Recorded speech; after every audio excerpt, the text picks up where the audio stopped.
Listen to this very sad case of a 9-year-old girl called Jamaria Sessions. Jamaria lived at first with her mother in the USA, but her mother suffered from cancer and unfortunately she passed away. She loved her mom and obviously her mom loved her.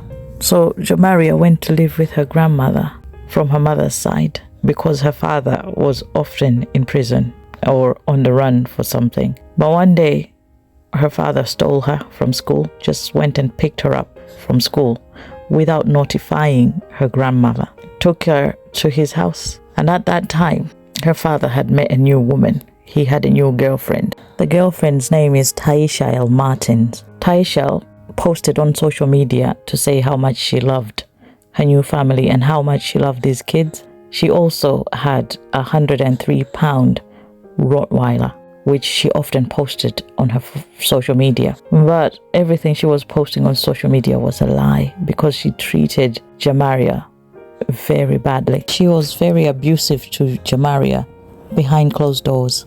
Taisha, age 34, called the authorities on the 17th of June, claiming to have found Jamaria unresponsive in bed. But the authorities looked and found some home security footages because they were not satisfied with what they had seen.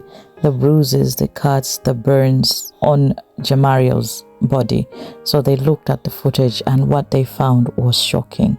The footage managed to capture Taisha holding her Rottweiler, her dog, on a leash and commanding the dog to attack Jamaria.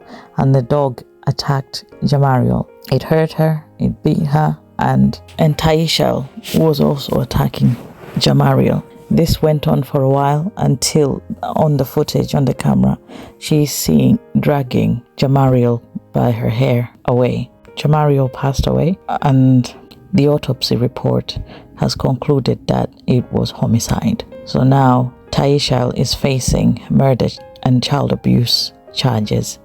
And if you ask where her father, Jamaria's father, was at the time, apparently he had had a fight with Taisha, his girlfriend, and he left the house and flew to a different state to stay with his mother, leaving his children with the woman that had been abusing them. So that is the case that is going on right now in the courts in Florida. Very sad for the poor little angel. May she rest in peace. Thank you.